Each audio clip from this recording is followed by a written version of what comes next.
It says that when Steve Bannon was fired, he not only lost his job, he lost his mind. Does he feel betrayed by Steve Bannon? Does he regret hiring him? I think the president's statement is extremely clear what his position on Mr. Bannon is. It was pretty lengthy and pretty detailed, and there's not really much to clarify or to add. But is there regret then? I mean, he says a lot in this book, and they did have a long and close working relationship. So is there a sense of betrayal? Once again, I think the president's statement fully addresses what his position and what his relationship with Mr. Bannon is. April? Sarah, when was the last time the president talked to Steve Bannon? And this is a serious question. Is the president now blocking Steve Bannon from calling his cell phone? I'm not aware that he was calling his cell phone, but I believe the last conversation took place at the first part of December. And what does this do to the base that these two powerhouses are fighting in the Republican Party? What does this do to the president's base? I don't think it does anything to the president's base. The base and the people that supported this president supported the president and supported his agenda. Those things haven't changed. The president's still exactly who he was yesterday as he was 2 years ago when he started out on the campaign trail. His agenda hasn't changed, and he's continuing to fight for and push for that agenda. And I think the base is extremely excited and happy with the job that this president has done in his first year in office. Look at all he's accomplished. I think they're pretty happy with where he is. Peter? Distinct following. Steve Bannon has a distinct following. The alt-right and some people who may not necessarily be for the other, people who are xenophobic. What happens there? I think that's a question you're going to ask Steve Bannon. The president's base is very solid. It hasn't changed because the president hasn't changed and his agenda hasn't changed. And we're continuing to accomplish a lot of the things that were on the president's agenda as we did last year, and we're going to do a lot more this year as we move into the beginning of 2018. Peter? A couple questions. I'll try to make these simple. First, did the president's You don't think I can handle the hard ones? Did the president's son, Donald Trump Jr., commit treason?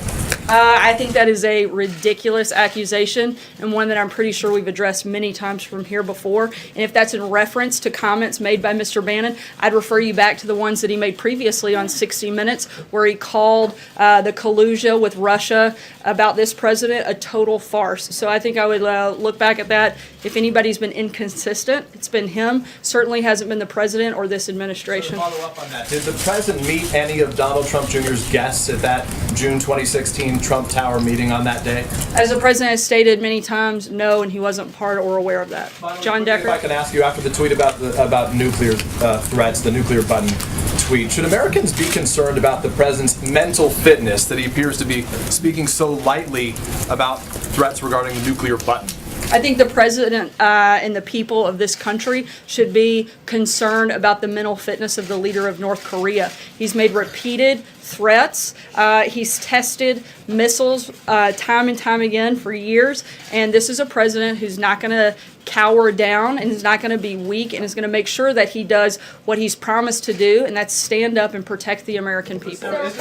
Sorry, Peter, I'm going to keep moving. But John? isn't it possible that he could misinterpret that? You said he's unpredictable, so couldn't he misinterpret a tweet like that if he's so unpredictable? I don't think it's, I didn't say that. I think it's extremely clear what the president's position is, and our position on North Korea hasn't changed since the beginning. This is a president who is committed to protecting Americans and protecting the people of this country, and he's not going to back down from that. John? Thanks a lot, Sarah. It's a very harsh statement that the president put out today, and it's not the first time that Steve Bannon has been topic A here at the White House briefing. The last time, as you made reference to, was after his interview on 60 Minutes. And during that White House press briefing on September the 11th, and when a series of questions were asked of you at the time, you were pretty much hands-off in terms of going after Steve Bannon. The president didn't really respond in any particular way to the 60 Minutes interview. What's changed?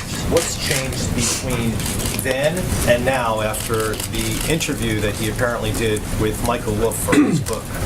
Look, once again, I think the president and his feelings toward Mr. Bannon are very clear in his statement, and there's really not much else to add beyond that. I don't think there's much gray area in what his feelings are. Francesca? Thank you, Sarah. But to pick up on that, this is a pretty dramatic falling out between the president and someone who worked on his campaign and also worked in this White House very close to him every day.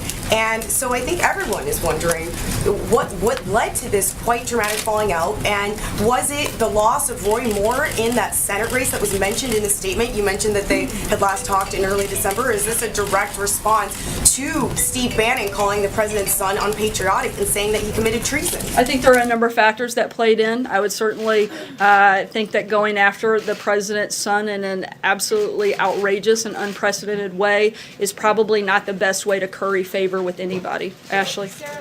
You mentioned the statement the president put out. It was very harsh, and it basically says the entire book is fiction. That said, a note explaining how the book came to be said that the authors conducted interviews for 18 months, including many with the president, spoke to over 200 people, many of the president's top aides and people. He never that actually sat down with the spoke to. president, just to be very clear. Well, two questions. Did they ever speak on Since the the phone? president. There was one brief conversation that had nothing to do originally with the book. It was, I think, around 5 to 7 minutes in total since the president's taken office, and that's the only interaction that he's had. Only phone call between the author and the president. That's the only interaction that the president has had with Michael My Wolff original since he question took was office. If you could reconcile the president's statement with the author's statement about how the book came to be.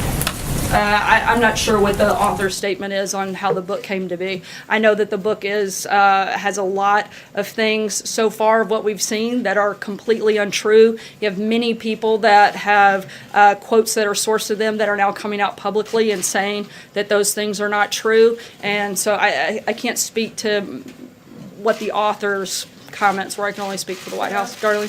Does the White House have a copy of the book now? I believe there may be some individuals that do. Jim? Sarah, the president's statement suggests that Steve Bannon had very little influence in the White House, but the president himself elevated him to the same level as the chief of staff and put him on the National Security Council. How do you reconcile that? I wouldn't say that he elevated him to the same level of the chief of staff, and I think that in the actions that Steve took, the president was clear that it didn't have a lot of influence on him or the decision-making process throughout his time here at the White House. Margaret. Can you clarify, because many of us here have seen Michael Wolff at the White House on multiple occasions. We've seen him firsthand, so we know he was here. Who gave him access to the White House? What was he here for? Can you explain any of that, since we don't have access to the laws? Yeah, so far, from what I can tell of the roughly just over a dozen interactions that he had with officials at the White House, I think close to 95% were all done so at the request of Mr. Bannon. So the compliance really, you would just say, came from Steve Bannon. Other White House officials were not working with him and helping to share information? Any that did so far as we can tell, did so at the request of Mr. Bannon. Deborah? The president tweeted that he'll be announcing the most dishonest and corrupt media award of the year Monday at 5 p.m. Can we get some details on that? Where will he say it? Will it be televised? How many awards will he present? Will there be an any audience? other judges? I certainly don't want to spoil anything, but my guess is that there are quite a few individuals that could be up for those awards, and beyond that, I think we'll have to see what happens on Monday. Will the press corps be there? Will the press corps be in the room for that? We'll certainly keep you posted. It might be hard for him to present trophies if you guys aren't there, but I don't know. We'll have to wait and see what happens on Monday. Justin? I had two policy ones. The first one is there was some controversy over the weekend about a letter from the Department of Transportation suggesting that the administration doesn't support the split federal-state framework for the Gateway Rail Tunnel connecting New York and New Jersey. Since it's Infrastructure Week, I'm wondering if the president... Is it infrastructure? Yeah. When isn't it? In principle, supports at least a 50-50 split on that, and if not, what's changed from when he met with the bipartisan New York delegation earlier last year? We don't have any new policy announcements on that front at this point, but as we get further into the year and further into the conversations on infrastructure, we'll be rolling out more details on what we want to do, what we hope to accomplish, and what the plan is to do that. And then you got some questions yesterday about the sort of shorter list of demands on immigration. I'm wondering if that's something that Mick Mulvaney and Shore brought up to Capitol Hill today as part of those discussions. It's possible that it comes up. We're certainly open to having conversations on that. The conversation today, the primary focus is on the budget, Once again, we'd like a clean budget bill, and so that's not what our focus is going into today's meeting, but our priorities on what we would hope to have in any immigration bill and any DACA deal haven't changed. They would include securing the border with a wall, ensuring interior enforcement, eliminating the visa lottery program, and ending chain migration. All those things are still the same. Stephen? You nailed down some of the data points with respect to Steve Bannon. You said that the last time the president spoke with him was in the early part of December. Was that before or after the special election in Alabama? I'd have to look at back at the exact date and circle back. Take us through the drafting of the statement the president issued today. It's rather lengthy. Did he write it in his own hand? Did he dictate it? Look, these are the president's words. I think they're very clear, and there's not much to add beyond that. And Kevin? one more thing. It's been reported that he was furious when these reports first came out about what Bannon was quoted as saying. Is that an accurate depiction? I think furious, disgusted would probably certainly fit when you make such outrageous claims and completely false claims against the president.